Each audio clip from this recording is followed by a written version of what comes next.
I see I was muted. Welcome, everybody. Happy Friday. Thank you guys for tuning in to BeatStars Live. Today, we have a really special live show that I'm really excited to talk about.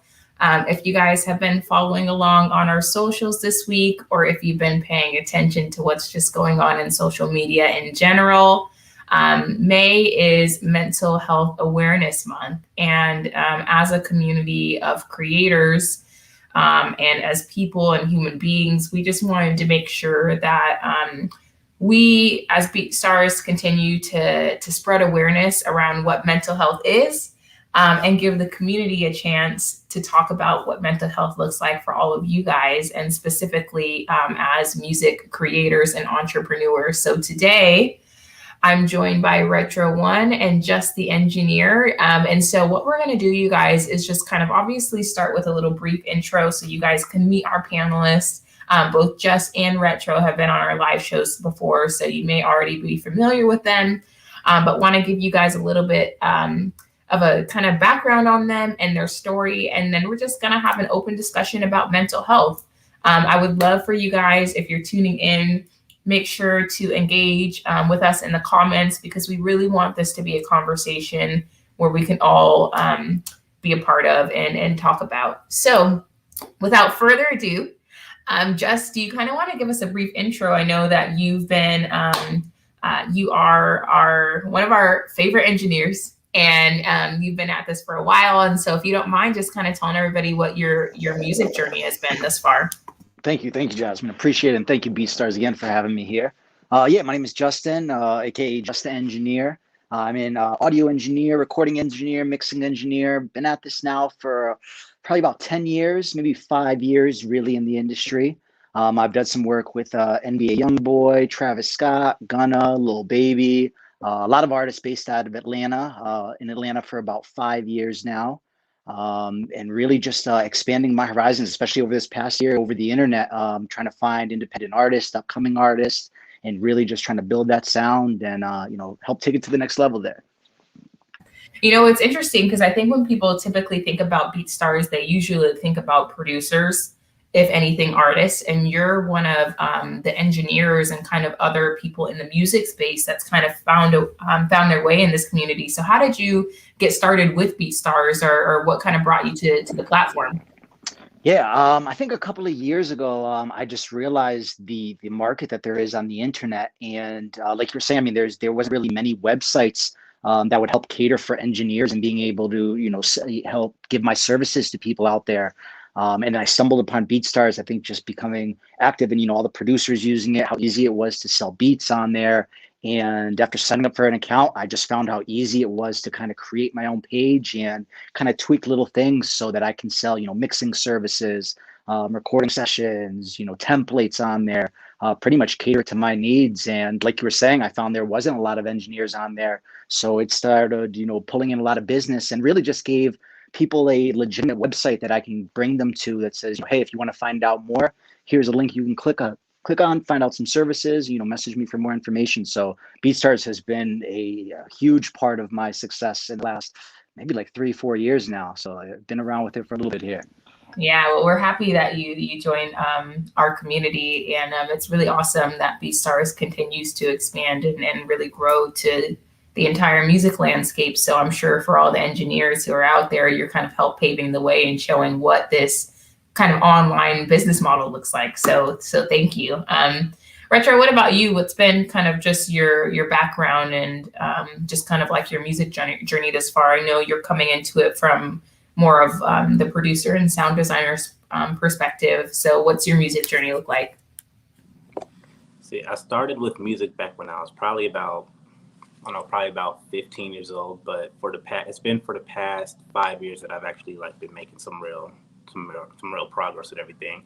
I work with a ton of indie artists, and plus I also do my online beat business. I do my sample library, and yeah, it's just been like a ongoing thing, just constant progression. So yeah. And what about you? How did you get started on BeatStars? As if you been doing this for so long, what kind of brought you to join the BeatStars community? At first, I was on a different site that that hosted my beats, and I was able to sell them. But then I saw how much BeatStars offered as far as like the price points and packages and all that kind of stuff. And there was actually no other platform that was doing it the way BeatStars was and is currently doing it. So I had to join, and it's been the best decision I've made for my business since. Yeah, that's awesome. That's always what we want to hear. I see that there's a ton of people in the chat. Looks like triple what we normally have on our live show. So thank you guys for tuning in. For those of you who are just getting tuned in, this is our time to just have an open discussion about mental health and what it means for you guys as creators and as entrepreneurs. And we're joined by JusTheEngineer and RETRO1 just to talk about what mental health has looked like for them. I know both of them, having been on our live shows, I've heard them both talk about and seen them be big advocates on mental health. So I thought there'd be no better two people to join us to kind of help lead this discussion. So I guess I kind of want to open it up and first kind of start with, is there a particular mental health condition that you really identify with the most? And the reason that I ask that is because when people say mental health, it is really broad, right? There's anxiety, there's depression, there's OCD, there's all kinds of stuff that people battle with. And just as we kind of get into talking about that, I would love for you guys to just kind of start by saying what part of mental health has like really been something that you've experienced in your life, so that as we're having these discussions, they can kind of know the lens that you're coming from. Yeah, no, I could start. I definitely don't think there's something that I would categorize myself under or label myself, but I definitely know over these last 5 years, there's many times I felt like I'm going crazy. Yeah. And whether it be anxiety, whether it be depression, and you can probably label anything that it could be under, questioning if I jumped into the right industry, what I'm even doing, why did I do this in the first place? Is this even going anywhere? I think a lot of us, we just feel a lot of those mixed emotions, and some, worse than others, to the point where, it stops you, it stops you right in your tracks from what you're doing and can totally set off your whole day. But I think, especially dealing in the music industry and, what we talked about before in the social media, it looks like everyone is winning. It looks like everyone's happy, everyone is successful, when in reality, that's not the case. So, just having BeatStars being able to do something like this and being able to show everyone that, no matter what level of success you're at, we are all going through the same stuff here. What about you, Retro? Kind of, again, from your perspective, is there anything in particular you kind of identify with, or have you kind of just been hit with all the flood of mental health? I'd say one that I can identify with is definitely anxiety. Constantly worried about the future, constantly creating these weird hypothetical situations in my mind, and then going about life like it's real, like just catastrophic thinking. And yeah, even now I'm still learning to navigate that. Just trying to bring my mind to keep myself at peace. That way I can do what I do to the best of my abilities. So. Yeah, well, I appreciate you guys' first and foremost, I thank you guys for you guys' not only vulnerability during this conversation, but just kind of advocacy on mental health in general.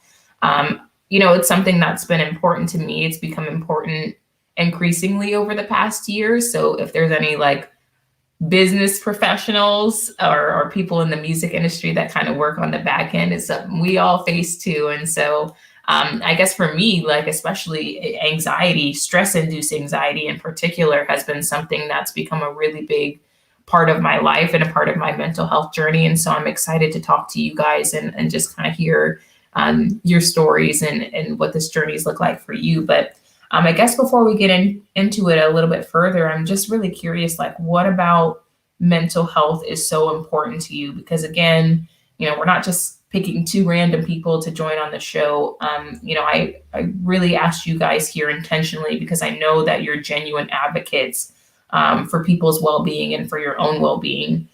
So why has not only mental health been something that's become important to you, but that you feel, the push to advocate for it? I think for me, during my career, it really noticed that, I think I worked on Travis Scott's Astroworld album. It got, nominated for a Grammy. And at that point, I was still unhappy with life and with myself. And to think, all of a sudden I'm getting all of these different recognitions, meeting all of these goals, and to still be unhappy, it kind of put me at a point is like, what else am I working towards here? I got to figure out truly what makes me happy. And I think, like Retro said, a lot of the times we're thinking about the future and what's next for the future, not realizing that right now we are living in what was once the future for us. And at one point we looked forward to this moment right now, and we're still trying to worry about, tomorrow, next week, and next week. So I think once I realized, that I was hitting my goals and still not happy, it was time to reevaluate and really see, how I can get myself to be happy. As long as you're happy, in the end, you win. Yeah. No, I think it's definitely a common misconception that people have, which is that once you get to the place where you want to be, that all of your stress will go away. And that is not what happens. I think I've learned it's because you're never fully satisfied, especially you guys as entrepreneurs. You're very driven, and you really want to, focus on making the most with the skills that you have. And with that comes a lot of pros, but can also come, some cons, which is just not really always being able to keep perspective. What about you, Retro? What about mental health is just so important to you and makes you want to be a big advocate for it in the music industry?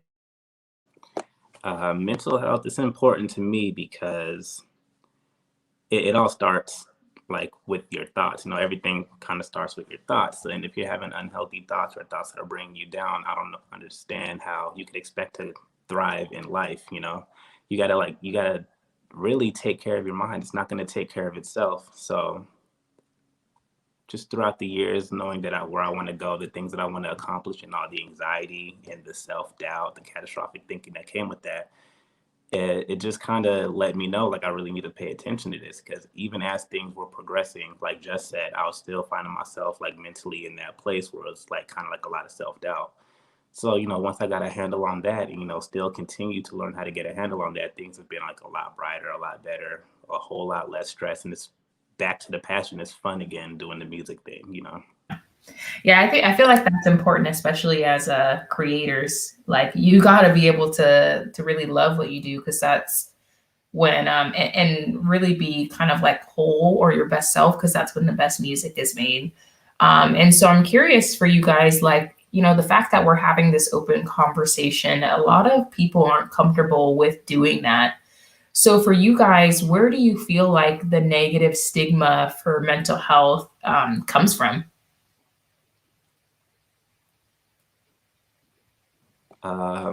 Where the stigma comes from. Mm-hmm. Probably like when people think mental health, they think you're going to be like in a straitjacket or something like that. And it's really, everybody deals with some form of mental health every day, whether you're worried about something that's upcoming, whether you're feeling some kind of emotion towards something in the past, it's like taking you out of the present moment. Everybody deals with it on some level. And, I think especially in the creative industry or the hip hop industry, however you call it, our culture, there is this whole thing where you're kind of not allowed to talk about it, or people look at you weird when you start bringing it up for some reason. Like, I can't tell you where the stigma comes from, but it would benefit. I like seeing these kind of conversations happening now, because it benefits everybody to get educated on it, to learn how to deal with it when they're going through it. A lot of people don't even realize what they're feeling or thinking is like attached to something that has to do with mental health. So yeah, to answer your question, where the stigma came from, I don't know, but but there sure is one. Yeah. What are your thoughts, Jess? I mean, now that I think about it, I definitely think the genre of music that a lot of us are into and a lot of us are producing for, recording for, engineering, when it comes to hip hop and rap, there's not many songs where they're rapping about their feelings. And if they are, it's usually R&B and Drake and that side of things. But I think a lot of the hip hop, it was, you need to be tough and you need to handle your business. And, in reality, we can't all do that 24/7. We might be able to put that mask on 24/7, but you can only do that for so long before it breaks you. And I think, having things like this and other people just knowing that they're not alone, it definitely helps. And, just seeing, in the last couple of years, I think about, all the famous people that, have unfortunately taken their own lives, just Yeah. showing that, we look at them and we go, oh my God, their life is perfect. They have money, they have fame. Why would they do this? And that shows that you can have all of that and still be unhappy in life. So address it now while you can, because he says it, more money, more problems. And it's true. These problems do not go away. They're just going to become bigger. You're going to get new stuff. So learn how to deal with it now before that even happens. Yeah, that's definitely a good point. A good point. And yeah, I'm hoping, I think in this kind of era, it's becoming more and more talked about and more conversation like these are being had. But hopefully through openness and just creating a kind of like safe space for everybody to talk about it, it'll become something that doesn't have such a stigma. So I'm curious, like particularly with you guys being in the music industry and more in particular being entrepreneurs, how those two things have had an impact on your mental health, because entrepreneurship is very unexpected, to say the least. I think is that the best way to say it. It's not, doesn't always feel stable and secure. And then again, with you guys, again, being in the music industry and some of those stigmas and expectations, Jess, I've heard you talk a lot about like kind of that no sleep mentality and you got to grind all day and all night. And I'm curious how just being in the music industry or an entrepreneur has, impacted your mental health in some way. Yeah, definitely. I think like you said, there's this mentality, no sleep. And, in the music industry, there are going to be a lot of times where you're not going without sleep, but it's definitely not to the point where it looks like, on social media and what it's made to look like. I think, sorry, I lost my train of thought here. What was this question again? It was about how the music and, being a part of the music industry and being entrepreneur has had an impact. Oh, yes. Yeah. Definitely. So yeah, I think like we mentioned a little bit yesterday talking on Twitter, we dream of leaving our 9-to-5s to do this music, not realizing when you leave your 9-to-5 and do this music, it is now 24/7. One thing that happened with me is my level of anxiety getting text messages and emails to the point where I wake up in the middle of the night just to check my email to see if somebody is waiting for something from me. And if they were, I was jumping out of bed, whatever time in the morning it was, just to go get that taken care of, because I was worried, oh, they're going to be worried. Where's Justin at? Why isn't he responding to me? When in reality, they don't care. They're asleep too. So I think a lot of these things, working for yourself, you realize you're not getting that paycheck every week or 2 weeks anymore. It's all on you to bring that money in. And the second it starts slowing down, you start questioning things. You start realizing, did I make the right choice here? So it's really just kind of taking a step back, having faith in yourself. We all got to this point somehow, whether you sold your first beat last week or you're on the process. If you're even just putting up beats on BeatStars, you're doing a lot more than some of these other people are. So it's taken a lot to get to this process. Just have faith in what you're doing, believe in yourself, and just know this is a process. This is a marathon. We're all racing to the same spot. We're all going to accomplish this all different. Just have a little faith. Yeah, it is. It's definitely a marathon with entrepreneurship. I always try and tell people, like, they say on average it takes 2 to 3 years to make a profit for your business. And I feel like people, they launch a business and they have this expectation that, just like that, I'm going to make what I was making and more. And it's not. It's a journey. And especially, when you're starting a business, you're starting from year zero. The company you worked at has probably been around 5, 10, 15 years. They've already gone through that phase, right? So the money that you're seeing and the success, you didn't see the countless hours of time they put in. And so, yeah, I think remembering what you said, Just, is really important, that, when you're doing this, you're not trading a 9-to-5 for another 9-to-5. This becomes a 24/7, but you also have to know when to turn it off. You know what I mean? Like, we do not want you guys jumping out of bed to respond to emails or to get back to somebody. Just as important as it is to be successful in your business, it's also important to be just successful in your well-being and care about those things too. So it's awesome to hear that you kind of learned to navigate that expectation and pressure not only you may put on yourself, or that you feel like your customers are, may put on you too. Retro, with you, I know that, it was only somewhat recently that you left your 9-to-5 to do this full time. And so what has taking that leap of faith in entrepreneurship meant for your mental health? Taking that leap, it's like Just said, you traded at 9 to 5 for a 24/7. And, you know, when we were talking about this yesterday, I'd mentioned like, you know, you're working a 9 to 5 and you're like, oh, one day I'm going to quit and I just want to check my email, send people what they need. And then that'll be my work day. It'll be so easy. And it's so not that. There's so much more to starting like some form of business. You know, there's so much more to entrepreneurship. Like all the human resources, all the help you need, everything that you would get at a 9 to 5, that's on you now. There is no human resources unless you got it like that. Most of us don't get it like that till about 10 years in, but it takes a while. Like it's all, and then I know what I went through. I started doing like a lot of fear-based things. Like if I made a little bit less this month than I made last month, I would suddenly turn to the team, no sleep. I got to get more beats out. I got to do this. I got to do that. And it's not that. You can't control it. You just got to roll with it and just trust the process. So once I did that and just kind of stopped trying to be in control of everything and just let go, let things be what they are, it was so much easier to do this whole entrepreneurship thing. Yeah. It's no more freaking out if your money doesn't look the same as last month, or it's not like a super big celebration if you double what you made. You know what I mean? Just kind of stay level, just stay balanced, and just keep doing what you're supposed to be doing. Yeah, there are definitely highs and lows, slow moments where you're making more money than you thought you could, and you got to kind of brace yourself. And I think that the easiest way to do that is just to remember why it is that you guys are doing this to begin with. And most of the time that's because it's something that you love and you're passionate about. And hopefully you can, you know, think about those things, and those things can keep you grounded when you're going through those moments. Because if you're just in it for the money, that's going to fluctuate.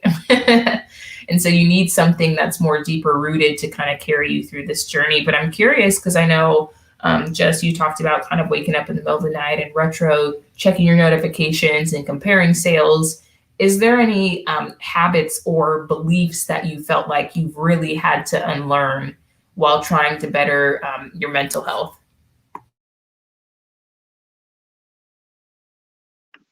Yes. So for me, it was having a schedule. And I talk about this a lot on Twitter. You know, at this point now, I treat this music like I would treat a 9 to 5. You know, I wake up in the morning. I like to meditate, make sure I eat a good breakfast, take my vitamins, drink some water, you know, and then really clock in, you know, early in the morning and just kind of get my time done, get my music done, get everything. But then once that 5 or 6 o'clock hits, I clock out. And a lot of the artists I work with, they know I clock out too. They know that if they email me at 9 o'clock at night, they text me, they're probably not going to get a response, but they're okay with it at this point. Because you know what? You're going to go through so many people working with.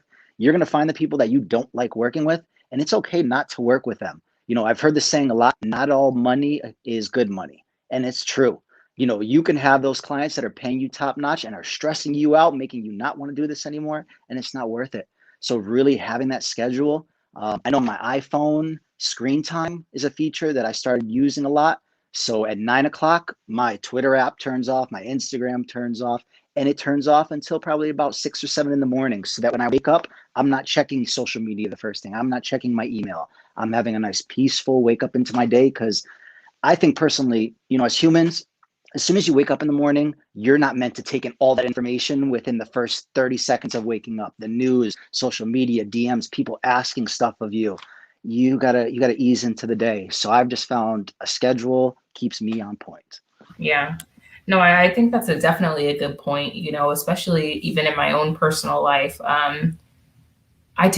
Was tending to wake up, check Slack, check my email, go on social and see what I missed in the 6-7 hours that I was sleeping. And it's like your brain starts with information overload, and it's like you go from 0 to 100. And that's cool for a car. It's not cool for your mental. And just taking time, for me, I've been using the Headspace app, and they have this thing called the Wake Up, where it's a series of videos and breathing exercise and kind of guided meditation that you do. And I always feel like when I start my day and kind of give my brain time to warm up to all the things, because it is important to be able to manage all those things in life and check your DMs and respond to people and get to work. But taking that time to get to that place where you can be super productive, I feel like for me has made all the difference. I can always tell when I don't take the time to slowly start my day and meditate in the morning, kind of wake up, by 1 o'clock, I'm exhausted and I'm having heart palpitations and my chest is tight, right? Because that stress is already there. And so implementing those things is definitely really helpful. What about you, Retro? Like, what habits or beliefs about mental health or things that you've done in your day have you had to change or like unlearn in order for you to be on a path where, you know, you're at a much better mental space? I'd say definitely like what both you guys just said is like it's like the realest, because I used to wake up in the morning and look at my phone and just that would be like my day now. Like I started my day like that, you know what I mean? So everything just feels rushed. Feels like I haven't had time to focus on anything. So now what I do, I don't even bother if my phone's next to me or on the nightstand, whatever. The first thing I like to do is like take my daughter and go outside and get some sunlight, get some natural light going, have some water, get set up. I don't really eat breakfast, but you know, get my daughter set up for breakfast and everything, and just really take like a really paced approach to the day. That way, when I do start my actual work day, it's gonna feel like easy. It's gonna feel relaxed, and when I'm mentally relaxed, that's when I do my best work. So I definitely say like how I used to start my day was not helping me at all, because it would set the tone for the rest of the day. Just social media and screen time, and it was just bad. But now it's more balanced. So I'd say that's one thing I had to learn. Start your day on the right foot. Yeah. You know, the place that you guys are at now, and I'm sure where you guys were at a year or two ago or whatever it may be on your mental health journey, I'm sure is a lot different. So was there a particular low moment for you in your mental health? And I'm just curious where you guys found kind of like your strength to get through that. And kind of what helped you climb to this place where you guys are now, which, you know, is a lot further ahead in that journey, because it is an ever-going journey. I'll tell you guys that as somebody who's been trying to be intentional about her mental health. That doesn't mean I never have bad days, or that there aren't days where I have a lot of really bad anxiety or things like that. But it's been a progress from where I was. So for you guys, for those people that are watching that are in those low moments, what did a low moment look like for you, if you guys are comfortable with sharing, and where did you kind of find your strength to be able to pull yourself out of that? And if anything, and sorry for asking 6 questions in one, but what did you learn from that experience, and how did you, you know, kind of carry what you learned into this next phase of your life?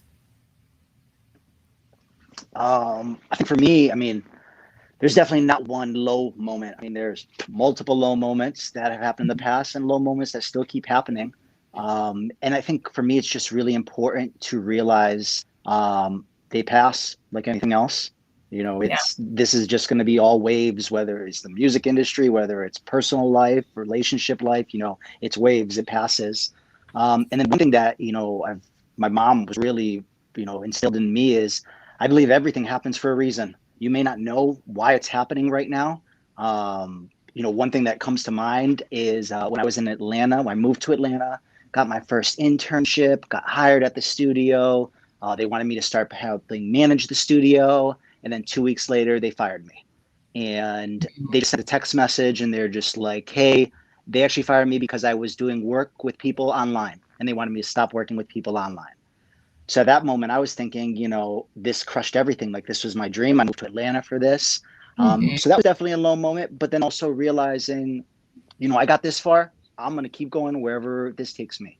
Yeah. So kind of, you know, some days we're going to need a break. You might need to sleep it off for the next day. You just try again the next day and try again the next day. One thing you can't do is just give up, because once you give up, you're going to start going down in that hole and it's going to be even harder to dig out of. But, you know, take some time off, go outside. Sunlight is a big thing, especially with people in the music industry. We're locked in studios all the time. We're indoors all the time. Go get some vitamin D, because that will change your life. But really just take a step back, take a breath, take care of yourself, start on it tomorrow. Yeah.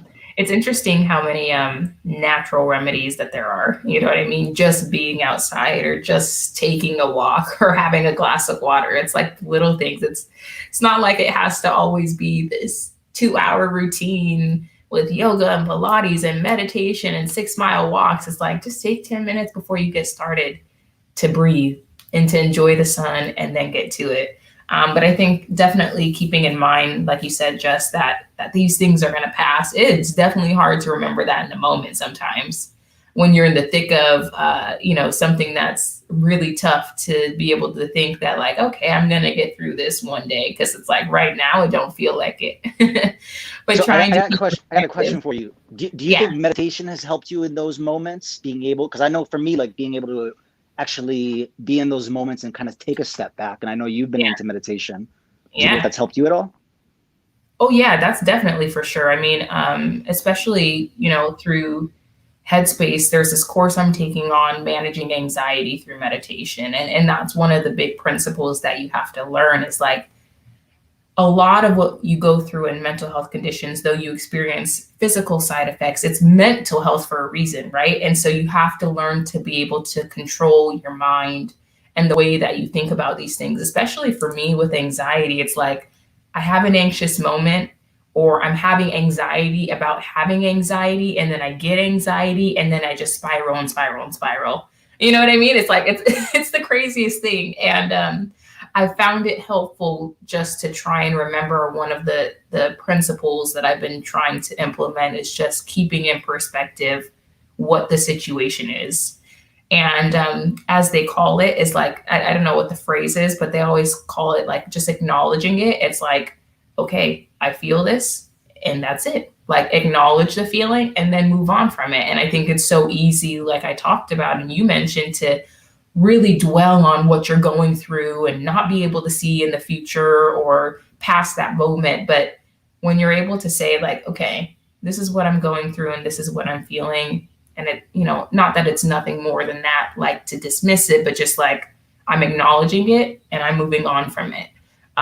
I feel like has been helpful for me. What about you, Retro? Do you feel like that? I know you're big on meditation too. Like just said, has been keeping kind of perspective in meditation allowed you to be able to do that.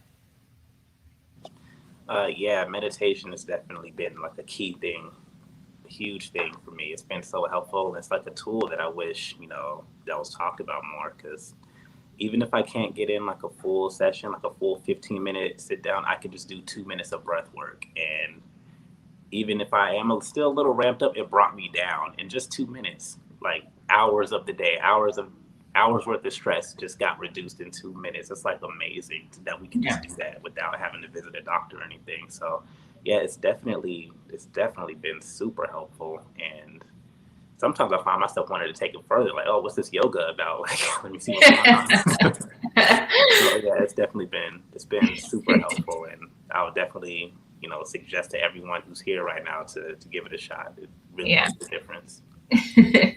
Well, just with meditation, like I'm curious what that journey's looked like for you, because I'll tell you, like for me, when I heard about meditation, I always imagined like, these really weird people in the middle of the forest, like meditating and doing some weird Zen stuff. You know what I mean? Like I didn't fully understand what meditation was. And in fact, I don't think I ever would have tried to get to know had I not been dealing with some really bad anxiety and trying to figure out a solution. So for you, what kind of drew you to meditation, and did you have any misconceptions about it before you started implementing it into your life?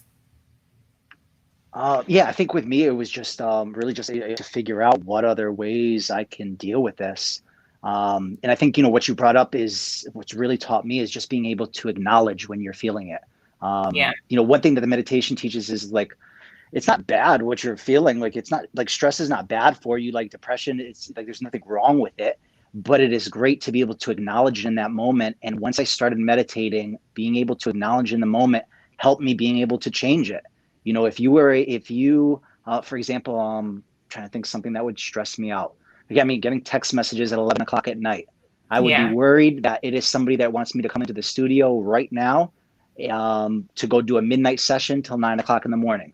So being able to acknowledge that I don't like text messages at 9 o'clock or at 11 o'clock at night. I went, all right, let's put on screen time. Do not disturb. It's going to come on at 10 o'clock. So by 11 o'clock, I'm not going to be bothered by these messages anymore. And that really helped, just being able to acknowledge what is triggering you, why it is triggering you, and what you can do to navigate that route on fixing it. Yeah. I think that's the word that you use sometimes gets overused, and people don't realize that there's a purpose behind that word, which is trigger.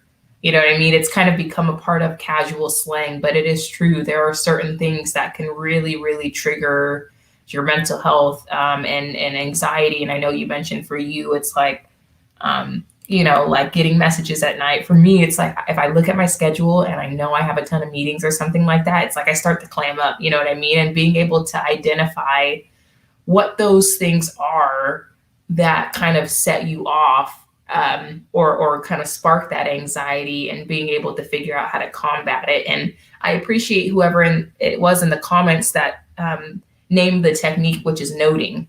Just noting what it is that you're thinking or feeling, and then just kind of pushing it aside. And I think it's good that you mentioned just these things aren't negative. In fact, one thing that I've been learning is like when I have anxiety, in some ways my brain is functioning the way that it should be, which is there's a situation that's causing stress, or your mind may think that it's causing harm, and it's trying to get you to kind of have that fight or flight protection. And I think it's part of that negative stigma where it's like, I assume that if I have anxiety, I'm doing something wrong. My brain's broken. I can't get myself together. But it's like, actually, if you think about it, my mind is working probably above and beyond what it needs to be, and trying to keep me safe, and just really being able to keep perspective on Kiki Paxton. Thank you. Yes, it was noting.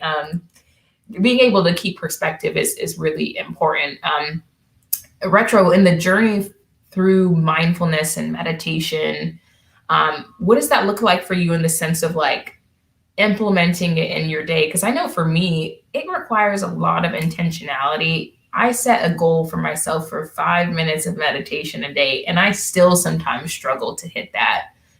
So what has made you ensure that you're really intentional about this mental health journey that you're on? Honestly, it's probably going to sound like super simple, but just the fact, like I've been on the other side, like before doing like, being mindful and things like that, I knew what those feelings felt like. And ever since I started being mindful and, taking care of myself in that way, it's been so much better. And I just really don't want to go back to that place where I was just mind moving at 1,000 miles a minute, and, even like meditation is great, but one thing that people don't know is also like how clean you keep your environment, and how like you said earlier, how much information you're taking in, whether that be like, if you think about it, like when you watch TV, you're just sitting there and your mind's just on autopilot. That's time that maybe you can just use to, really, deep dive into what's bothering you, being able to recognize these things. So like you said, all your brain is trying to do is point out the negative so you can protect yourself from it. Yeah. But, the stakes aren't as high as they used to be. You're not going to get killed over business, and that's how your mind is working. So it's a lot. It's like, it's an overdrive basically. So being able to calm that down, and once you get the knowledge on it, it'll slowly start to decrease. Not saying it's going to be a cure. It's not going to go away forever. There's always going to be a time where you go through that, but it'll reduce it significantly so you can continue to live your life, Yeah. Do you want to expand on really quickly, like the clean environment thing? Because I know that's something you're really big on, is like the surroundings, and how do you feel like that kind of impacts you and your mental health? Yeah, well, I noticed with me when like my house is if it's chaotic and there's laundry and dishes and all that kind of stuff, that's just adding fuel to the fire, But when I have like a nice clean space that smells nice and everything, it makes it that much easier to relax, Yeah. So it's really important. You got to keep your environment tidy, because I feel like it represents your mentality. Yeah. Like where we are mentally. If your place is messed up, I could probably tell how you're feeling. Yeah. Yeah. Just what about you? Like, is there any kind of like those outside of like mindfulness and meditation, just some of those small things like keeping your house clean or something like that you've found really valuable for you? Yeah, just like Retro said, your environment. I wish I could flip around my camera here, but I have a bookshelf with 6 bonsai trees that growing there. So I like to keep a lot. I posted them on social media. Like I like to keep plants around me. I like to keep candles. I like to just keep things that are going to keep me calm. Before I work on music, I love to make sure my desk is clean. Because if I got a messy desk or a messy room, I feel like my music is going to be messy. Yeah. So really just keeping things around you that, keep your mind at ease, whatever you like. I try to put up some artwork now and toys around, just stuff that I like looking at that make me happy. Yeah. And just really keeping, your spot at peace. If you're going to be in there for hours and nights and mornings, you might as well be happy with the place that you're being in. Yeah. So environment is definitely key. Yeah, it definitely is. I know when my house is clean, and I always call myself like a placebo person. Like if I think these things, and I actually learned I had a therapy appointment last week, and she said it's like cognitive association. So your brain starts to associate when my house is clean or when I smell these things, I should be calm. So I call it placebo, but it actually is a real thing where your brain starts to associate. And one of those things for me has been just like when my house smells like sage, it's like all of a sudden I feel super zen inside. Like it doesn't matter if I haven't meditated today, which I always need to make sure I'm intentional about. But just when I smell that, it's like my brain associates like, okay, all of that negative energy is supposed to be gone and you're supposed to be at peace. And so I think just those little things that even if it's not something that's so traditional, just giving your brain that cognitive association can be really, really valuable. And I think that goes back to what you're saying, just being able to acknowledge what's going on. At some point you need to realize like, hey, when I light this sage, it makes me feel amazing. So Yeah. I think, you mentioning that essential oils is great too. I know you can read up online about, smelling them. They actually have effects on your body. It's Yeah. not just a mental thing. So being able to acknowledge and realize these are things that I like, these are things that I don't like, and really implementing them into your schedule will do wonders. Yeah. A good smell is everything. I always like another thing that they taught me in meditation was like doing the five senses, something that you can see, something that you can feel, taste, smell, hear, that kind of keeps you grounded. And so if you don't already have something implemented, try and do that, because it's really awesome, like I said, to have that kind of like cognitive association in a number of things too. It doesn't mean that every time like I'm having an anxiety attack that if I light some sage that it's going to go away. But having a handful of things that you can implement, I feel like is helpful. But just kind of, I guess, tying back to therapy, I'm curious, have you guys ever gone to therapy, or what's kind of your thoughts been on that? Because I know that that's something that's kind of tied to mental health that can have a little bit of a negative stigma as well. And I'll say, even for me, I wasn't really sure about whether or not I wanted to go to therapy, and did I want to talk about my problems to somebody else, and they're not going to know what to say, and how's it going to look when I'm like, I can't have this meeting at this time because I got to go to therapy. And so I'm curious for you guys, like, what's been your perception or even personal experience with therapy? I haven't done any therapy sessions. I did a coaching session, and that went really well. I really liked the coaching, but I still haven't done the therapy. I think that's just based on just my personality. I'm like a really internal person, and I recognize like the benefits, and I do want to do therapy. It's just like getting over that hump of that extreme vulnerability, and, but I do understand the benefits, and I do want to be able to, sit down with somebody and really just, and someone who can objectively, did I say that right? Objectively. Yeah, to sit down and talk with me about what's going on in my life and all that kind of stuff. Like, I'm probably gonna book a session real soon now that you brought it. It's like a reminder now. So. Yeah. What about you, Jess? Have you either, what's kind of been your perception or personal experience with therapy? So I am definitely an advocate for it. I think it's great to be able to get an opinion from somebody who, quote unquote, doesn't care about you, or has no, ulterior motives. They kind of just listen to what you tell them and give them your opinion.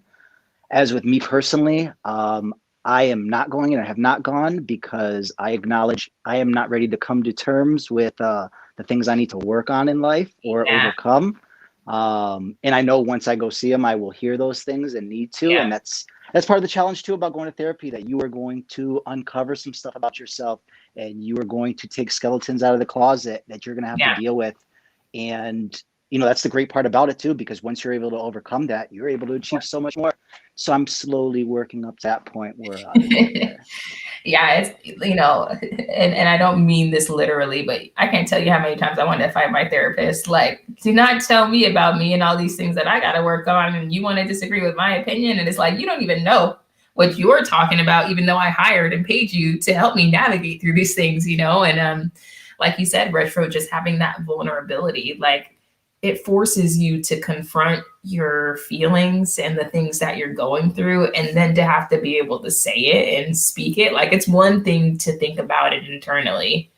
It's another thing to talk about it out loud. It puts a level of, for me, sometimes mentally, like, officialness to this issue. You know what I mean? To the point that I'm talking about it with somebody.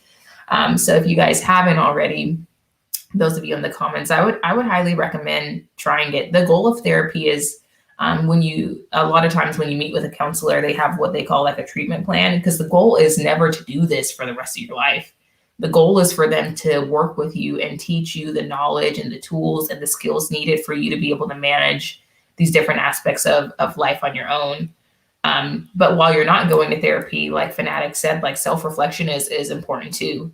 And there is a benefit to being an internal person, because it usually means you're able to kind of look and analyze within yourself what needs to be worked on. But talking about it with somebody can be helpful too. I'm curious for you guys, like, are there people that you talk to or about what you're going through, or kind of open up to? Because emotions and expressing them can be hard. So what has been, I guess, that openness been like for you guys in your own life or in the past?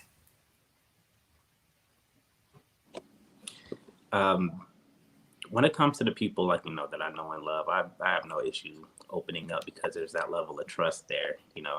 I know that the people around me, that they genuinely care. So it's never been an issue for me to open up to an extent. Like, there's still a level of like, okay, we're getting a little too far, and I'm starting to get a little anxious on this topic. So I'm just gonna pull back a little bit, and let's just stay like kind of on the surface. But eventually, they bring it out of me, and that's kind of been like everybody needs somebody to talk to, Yeah.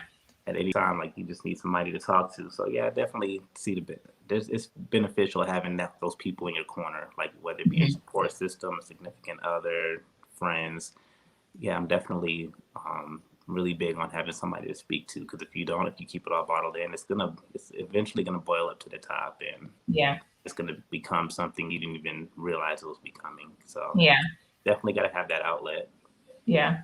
What about you, just like when it comes to like opening up, and especially for you guys as men, I know there can be like a negative stigma about sharing your emotions and your feelings, and like, you gotta, as they say, from when guys are young, you gotta man up. You know what I mean? So what has that been like opening up for you? Is it something you feel comfortable with, or you have people you talk to, or something that for you is still kind of you're on the journey? Definitely. I mean, definitely people to talk to, friends, family. Now that I think about it, I think a lot of my outlet has been social media and Twitter, and turning my pain into jokes, and being able to see that so many other people are going through the same things that I'm going through. And, if I can make a joke out of something negative in my life and get a laugh out of it, and other people get a laugh, and also see we can all relate, and then go, okay, I'm not the only one dealing with this. I've learned it helps me. So, that's a big thing, on social media, just trying to put out there what I'm going through, and seeing other people going through the same things, and also getting recommendations from other people, things that they help, books they read, meditations they try, and just being able to share with everyone else to know that we're not alone in this. Yeah, that's definitely important. That's where I feel, even in talking about mental health, it still is somewhat uncomfortable, but it's just always nice to feel like you're not in this by yourself. It's like, I'm not the only one going through this right now. And I think it's that it probably gives a sense of normalcy to what you're going through, because a lot of time mental health and anxiety and depression and all those things feel abnormal because you don't feel like yourself. But when you know that other people around you are going through it, and you have people that you can talk to, I always think it's really helpful. Just speaking of, when you mentioned like books and things like that, like, is there anything, tips or tricks or anything that you've really found helpful, or that when people have asked kind of what's been crucial to your mental health journey that you could share with everybody watching, that you found valuable? I mean, definitely the meditation, number one. Eating healthy. I don't read books much because I just don't like reading. But I definitely, Same. for the books I do read, yeah, the books I do read though are a lot of self-help books. Because I like just trying to think of things from a different perspective or learn a different way. Because I mean, to me, the mind is amazing. The fact that you can, yeah, just think of things from so many different perspectives and how to accomplish different things. So I mean, between self-help books, meditation, and really, just trying to be healthy, like you said, like the things you eat, really play a part into, your mind as well. And really just acknowledging that as well. And, being cognizant of what goes into your body and how it makes you feel. Yeah. Even too, when it comes to the music or when it comes to drugs and alcohol and all this stuff you're around, it comes around us, everyone's going to make their own choice, but realize what it does to you Yeah. and try to handle that and make sure, we're here for the long run. Like we said, this is a marathon. When you wake up in the morning, you don't hit it, full speed. You Yeah. pace yourself. You want to make it to the finish line there. So take care of yourself. Yeah. Taking care of your full mind, body, and spirit is important. And I feel like I've been just learning about kind of like the more physical stuff, which you think would be the most obvious, but just like you mentioned, when it comes to like drinking and things like that, or smoking, it's like sometimes you need like a full reset. You know what I mean? And kind of like what feels like just a shedding of all of that stuff. It doesn't mean, obviously, depending on what it is, doesn't mean that these things you never have to do again. It doesn't mean I'm never gonna have another, glass of wine at the end of the night. But sometimes just giving your body a break to just be clean, eat clean, drink a lot of water, like you mentioned, walks and getting in the sun can be really valuable. And I like that you mentioned the self-help books, because that's been something that's been really helpful for me too.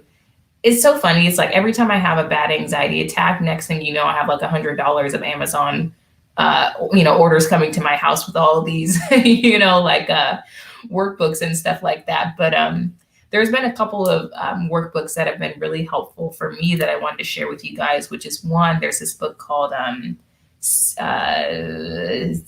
what is it called? Damn, I just forgot the title. Well, I guess there's a few. There's one that's called Starting Your Day with Gratitude. So I would definitely recommend that too. That's been something that's been helpful, or that I try to do that I don't always do as much, but just starting the day with something that you're thankful for. There's some books like that on Amazon that you guys can check out.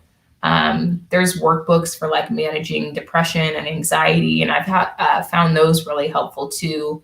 Mostly not always because I'm going to be going through those things at those moments, but it forces you to kind of reflect on what it is that causes those things. Like you said, just kind of finding the root cause, but also really be thinking about like the solutions and some of the techniques that you can implement in your day. What about you, Retro? What are some of like the tips or tricks or things that you've implemented to kind of combat all of this mental health stuff that you feel like would be valuable for people that are tuned in?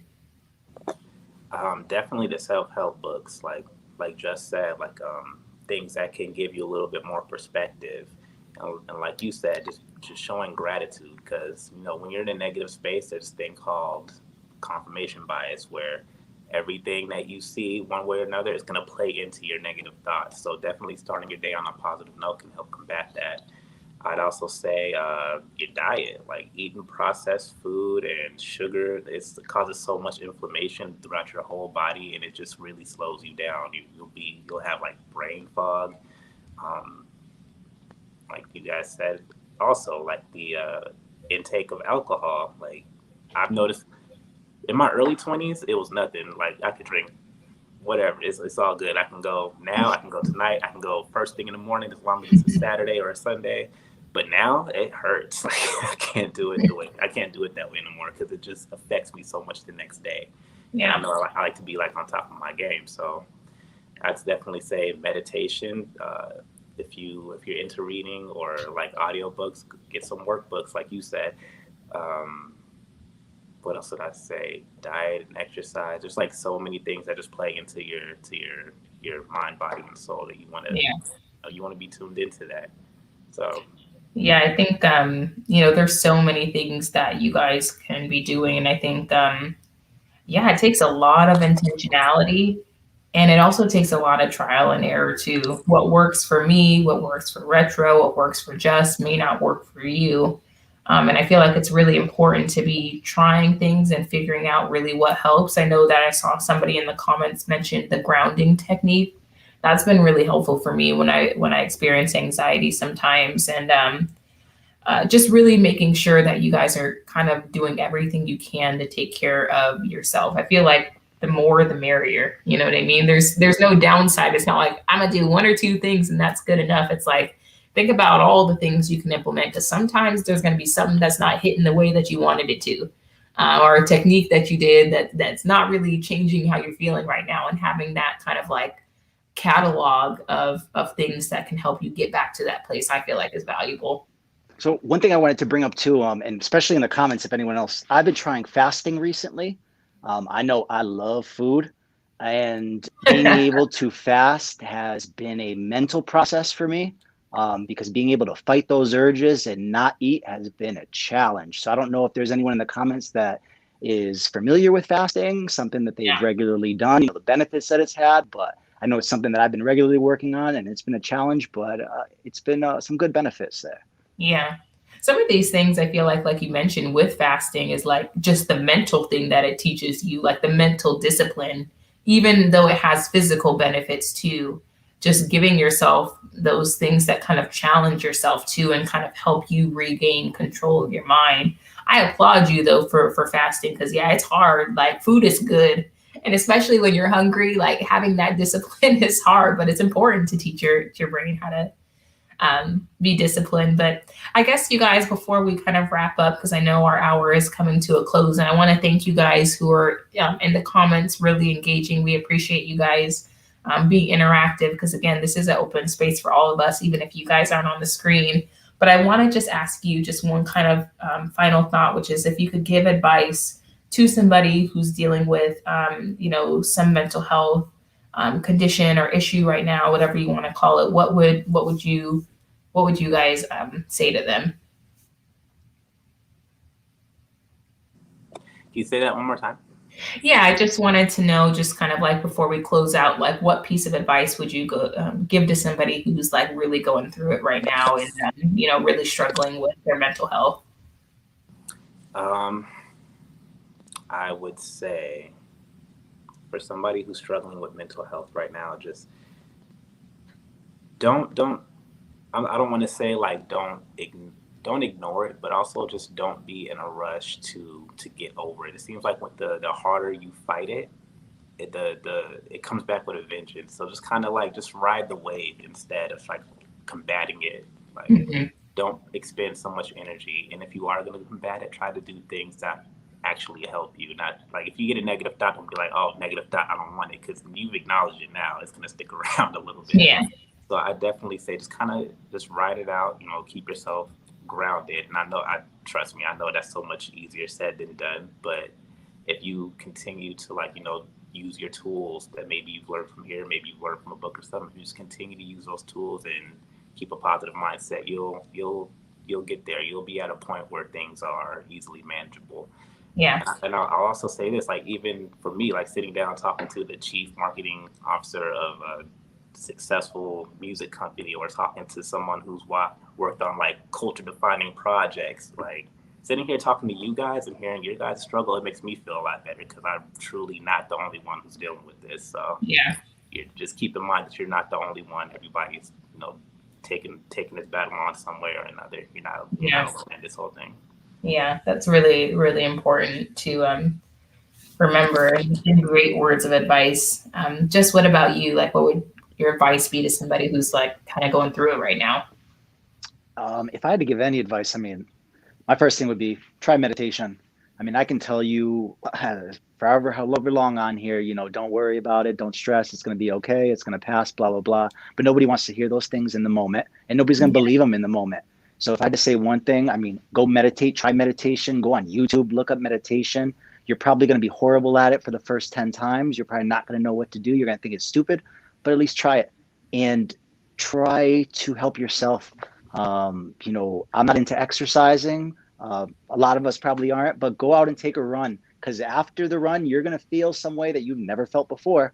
Yeah. And it's going to at least get your mind on a different path. So, you know, sometimes, you know, when I'm in those modes, you got to change up your day. You got to do something crazy different and see where the day takes you, because doing the same thing over and over and over isn't going to change anything. Oh yeah, and it gets repetitive too. Like I remember I was implementing walks in my day, and then after a while, I was like, I don't want to go around this same block, see these same trees, and being able to switch it up is important. But I think you know, just kind of tying to meditation, and I don't want to sound like, I'm sure all of us sound like we're doing some like promo or something, but what I love about Headspace is that they do a mix, right? They're like teaching you about meditation.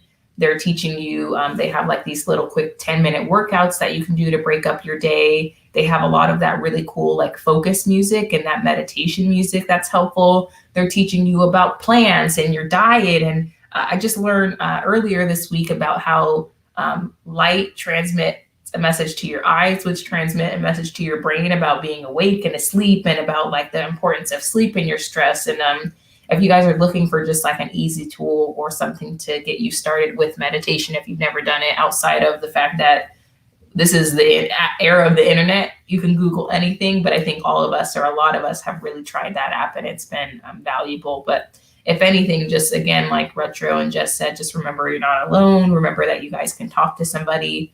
And there's a community of 3 million people on BeatStars. And I hope we continue to foster this open conversation where we can all just kind of connect on a deeper level. So Jess and Retro, thank you guys so much for being open and willing to talk about these things. And just would love, before we close out, Jess, if you can tell people where to find you on social and BeatStars.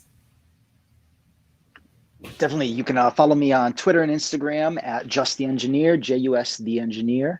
My links are in my bios if you want to check out some beats, some mixing services, recording templates, mixing templates. But Twitter is definitely where you'll find me at, complaining about life, complaining about going crazy. So join the conversation. Cool. And then Retro, what about you? For me, it is RETRO1_XC on Instagram and Twitter, and from there, I have all my links available in my description. So if you want to, like Jess said, if you want to know more, just click the links, hear some music, or just hit me up sometime if you want to talk further about this or anything. I'm always down to talk. Yeah, same here. Like I said, I think all of our goals, and especially us in this conversation, but BeatStars as a company, is to truly be there for you guys that are in the community. So I'm sure I speak for all of us on this live show. If there's anything we can do for you guys, or if you're ever looking for a listening ear, definitely don't hesitate to reach out. But with that being said, you guys, it's Friday. We need to go enjoy the weekend. So for all of you tuned in from all around the world, thank you guys so much. Jess and Retro, thank you guys again. And I guess we'll be chatting soon. If you guys haven't already, make sure to go on beatstars.world/mental-health. But if that's too long to remember, just go to the homepage on beatstars.world. And we have a landing page full of resources and blog information about mindfulness tips for musicians and things like that. So if you guys are interested in learning a little bit more, make sure to check out beatstars.world. But with that being said, thank you, Jess. Thank you, Retro. And we will see you guys soon.